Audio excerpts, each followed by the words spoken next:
Joining us now is Mr. Frank Brown, who is, among other things, a curator at the Sacred Journey exhibit and a Heiltsuk Nation hereditary chief. Sir, welcome to Forum Daily News. Thank you for your interest in sharing our story. Sir, so let's start with this. Where did the idea for this very interesting exhibit come from?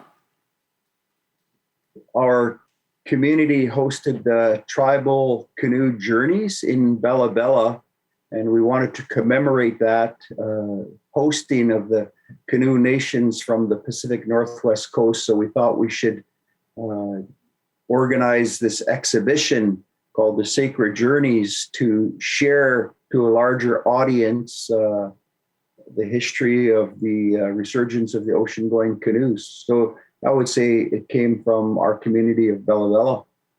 And can you give us some more detail on the significance and history of canoes in particular, and especially their importance to coastal First Nations?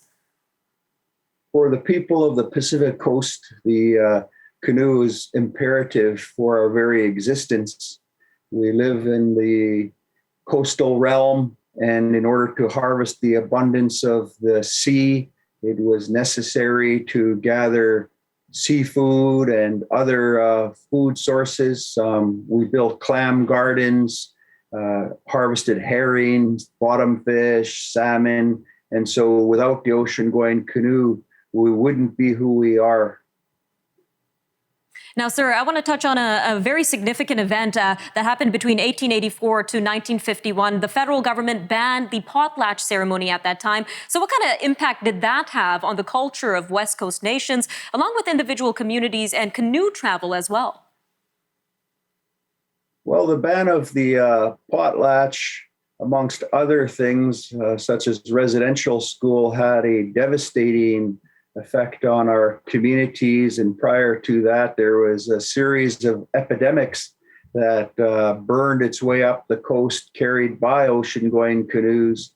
And it's the ocean-going canoe that brought devastating changes to our communities. And now today, it's the ocean-going canoe that's bringing life and the revitalization of culture and language and connecting youth to elders.